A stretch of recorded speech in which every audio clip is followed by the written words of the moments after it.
লকডাউনে কিছু করার নেই, আর আজকে ওয়েদারটা বেশ খুব ভালো রকমই আছে, ওই জন্য ভাবলাম যে একটু ঝাল ঝাল খেতে ইচ্ছা করছে। আর আজকে ওই জন্য বানিয়ে ফেলছি ফুচকা। তো চলো ফুচকাটা আমি কীভাবে বানাচ্ছি তোমাদের সাথে শেয়ার করবো, কারণ আমি যেটাই বানাই সেটা তোমাদের সাথে শেয়ার করে থাকি। তাহলে ফুচকা বানানো যাক।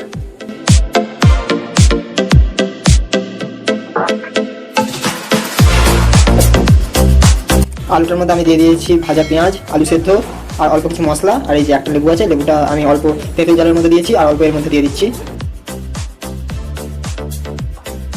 তোমরা যদি পারো এখানে গন্ধরাজ লেবু দিয়ে দিতে পারো, গন্ধরাজ লেবুতে গন্ধটা আরও ভালো আসে। আর এখানে যে বাকি লেবুটা আছে সেইটাকে আমি তেঁতুল জলের মধ্যে দিয়ে দিচ্ছি, এর মধ্যে সেন্ট আসলে খুব ভালো হবে। এবার আলুটাকে ভালোভাবে মেখে নিচ্ছি। আলুর মধ্যে যদি একটু তেঁতুল জল দিয়ে দেওয়া হয় সেটা আরও বেশি টেস্টি হয়ে যায়, ওই জন্য আমি অল্প জল দিয়ে দিলাম।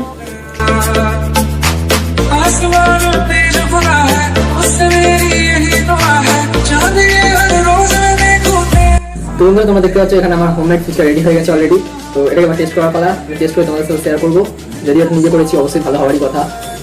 আজকে বড়টা দিয়ে শুরু করা যাক। বেশ আওয়াজ হচ্ছে,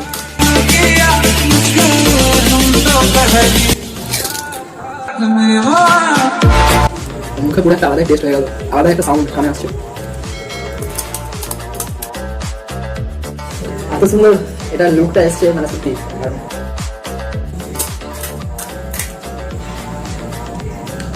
এখানে বানাচ্ছি আমি, কিন্তু জিভে অলরেডি জল চলে এসছে।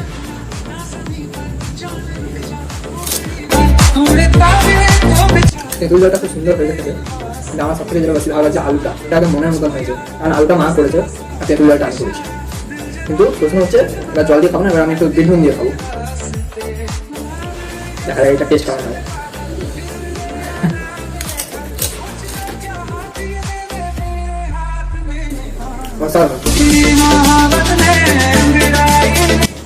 বিট নুন দিয়ে বেশি ভালো লাগছে, বেশ ঝাল হয়েছে, ধান হয়ে যাচ্ছে।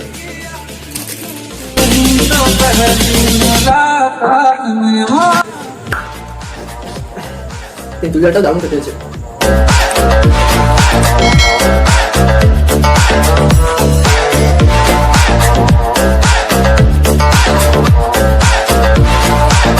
আসার ফাইনাল ফুচকা, এটাকে আমার খুব সুন্দরভাবে বানাতে হবে।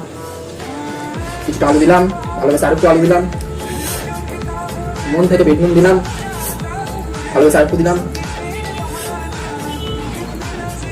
ঢাকি রেখে করে একটু তেঁতুল জল দিলাম, ভালোবেসে আরেকটু জল দিলাম, ঠাকুরের নাম নিয়ে ফিনিশ হয়ে গেছে। এবার যে তেঁতুল জলটা আছে ফেলে দেবো না, ফেলবো কেন, নিজে বানিয়েছি, খেয়ে নেবো, ভর্তি আছে। আলু এখন অনেকটা আছে, তোমরা যারা খেতে চাও তারা চলে আসো আমার বাড়িতে, আমি তাদেরকে করে খাওয়াবো।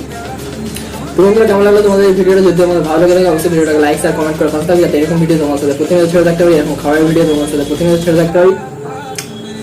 তো তখন তোমরা ভালো থাকো, সুস্থ থাকো, আজকের জন্য বাই।